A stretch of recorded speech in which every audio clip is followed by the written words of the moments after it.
the true meaning of democracy, let me tell you, ladies and gentlemen, this Barisan national-led government does not even know what does it mean.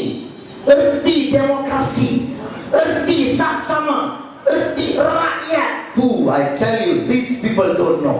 But who knows? We know.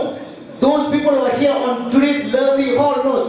உங்களுக்கு தெரியும் ஜனநாயகம்னா என்ன, பேசுகின்ற ஒரு வாய்ப்பு கொடுக்க வேண்டும். இதுதான் நடக்கின்றது. எல்லோருக்கும் ஒரு சம உரிமை. பூமி புத்ரா என்று சொல்கிறார்களே, ஏன் நான் பூமி புத்ரா இல்லை? நான் இந்த நாட்டில் தான் இருந்தேன்.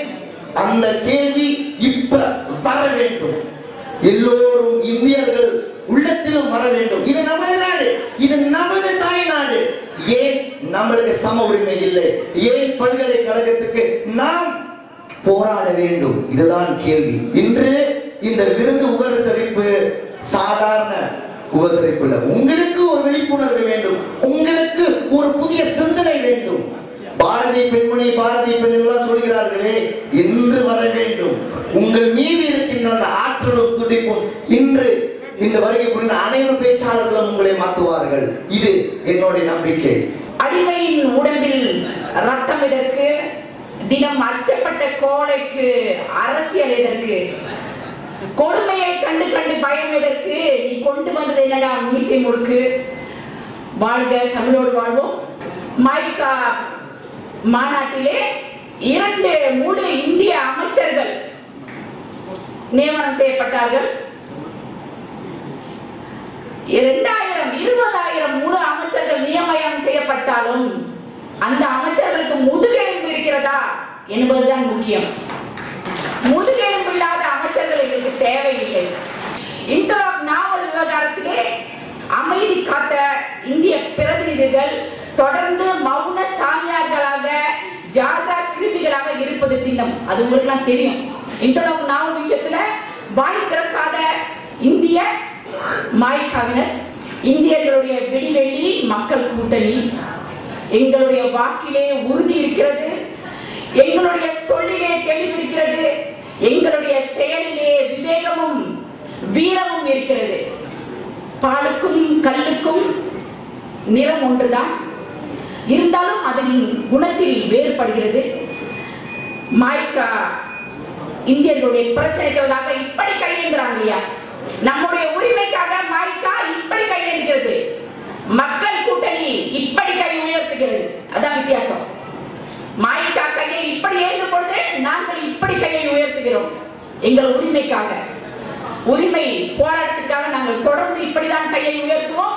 உங்களுக்காக இங்க வந்திருக்கும் மனைவிக்காக இது போய் வாக்குறுதி அல்ல, எங்களுடைய வாக்கிலே உறுதி இருக்கிறது. நான் மாய்க்காரங்க வந்திருக்காங்க. நான் மாய்க்காவை பத்தி உங்களை குறை சொல்லுங்க. 54 வருஷம் சுரப்ரந்தா 54 tahun Barisan Nasional dah cukup. நம்ம இந்த நாட்டில் இந்தியர்கள் பொருளாதாரத்தில் இங்க பொருளாதார மேதைகளா இருக்கிறீங்க. அதாவது இந்தியர்கள் 1.2 விழுக்காட்டுல இருக்கோம். இன்னைக்கு நம்ம என்ன சொல்ல வரோம்னா, இந்த நாட்டில் அதாவது அசையும் சொத்து அசையாத சொத்து, இன்னைக்கு மோட்டர் சைக்கிள் வீட்டை வச்சுக்கிட்டு சொத்துல கனெக்ட் பண்ண முடியாது.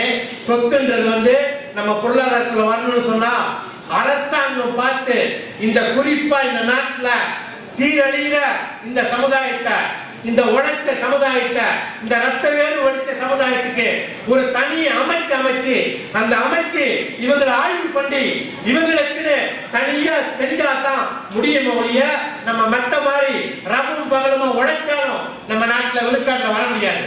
அடுத்தபடியா இந்த சொக்சோ பிரச்சனை சொல்லி என்னோட உரையை முடிக்கிறேன். அதாவது சொக்சோட சட்டத்தை நிறைய சட்டங்கள் மாற்ற வேண்டும். தொழிலாளர் சட்டங்களையும் நிறைய சட்டங்களை மாற்ற வேண்டும். ஏன்னு கேட்டீங்கன்னா, இந்த தொழிலாளர் சட்டம் அதாவது முதலாளித்துவத்துக்கு கிட்டத்தட்ட 85 விழுக்காடு சாதகமா இருக்கு. அதே போல சொக்சோலையும் இன்னைக்கு ஒருத்தர் வேலைக்கு போறாரு. வேலைக்கு போகும்போது அவர் போய் லெப்ட் ஹேண்ட் சைட்ல தான் போகணும். அவர் போய் ரைட் ஹேண்ட் சைட்ல போய் எண்ணெய் ஊத்தி அங்க அடிபட்டுட்டாருன்னா அவர் சொத்து இல்லை. அதே போல நிறைய பிரச்சனைகள் இருக்கு. நம்ம நிறைய விஷயங்களை பார்த்துக்கிட்டு இருக்கோம்.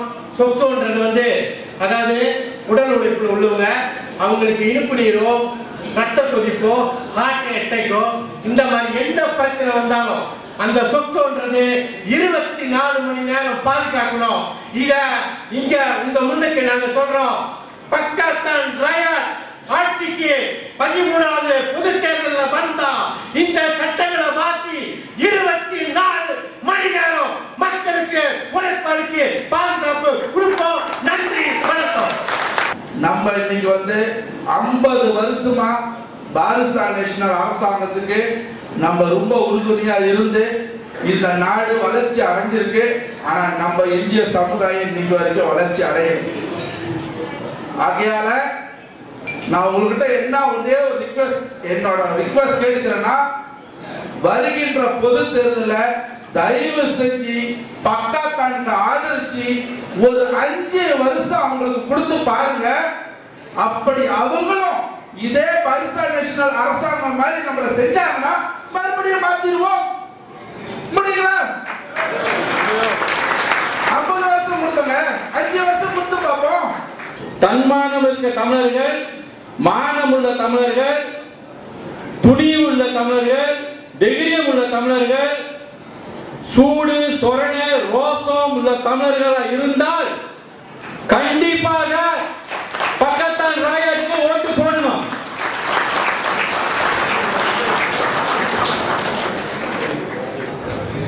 பல வருஷம் ஆண்டு காலமா போராட்டம். என்னது போராட்டம்? செத்தா கூடியும் நிம்மதியா போய் கர்மாதி செய்ய முடியாது. இந்த ஜோஹர் மாநிலத்துல எத்தனை வருஷங்க போராட்டம் நடத்திக்கிட்டு இருக்கு. ஏன்னா ஜோஹர் மாநிலத்தில் கர்மாதி செய்யறதுக்கு ஒரு இடம் இல்லையா? இன்னைக்கு சமீபத்துல என்னோட கூட்டாளி ஒருத்தர் இறந்துட்டாரு. இறந்துட்டோன்னா கூட்டாளி எடுத்து 3ஆம் நாள் அவரோட இது கர்மாதி செய்யறதுக்கு போயிருந்தோம். அந்த கர்மாதி செய்யற ஐயர் என்ன கேட்கிறாரு, குமார் எங்க எடுத்துட்டு போலாம்? லீடோ பீச் எடுத்துட்டு போலாமா? நீங்க சொல்லுங்க. இல்ல அங்க இது பசைகுடாங்க எடுத்துட்டு போலாமா? இல்ல இது ஸ்தூலாங்க எடுத்துட்டு போலாமா? அவர் என்கிட்ட கேட்கிறாரு. ஏன்னு கேட்டா எந்த நேரத்துல எந்த இடத்துல எடுத்துட்டு போய் செய்யறது நம்மளுக்கே இடம் இல்ல. இந்த நேரத்துக்கு இந்த இடத்துக்கு போக முடியும், இந்த நேரத்துக்கு அது தெரியாம தான் போக முடியும். அங்க போயிட்டு இந்த டீம் கூட்டிட்டு போனது எந்த இடத்துல இருக்குங்களா? பசைகுடாங்கல டிஎம்பி இருக்க. நான் அதுதான் முதல் தடவை போறேங்க. டிஎம்பிக்கு பின்னால போய் இறங்கணும்னு இவ்வளவு ஆளும், போய் இறங்கணும்னு இவ்வளவு ஆளுங்க. அந்த கொடியை நடந்து போக முடியல.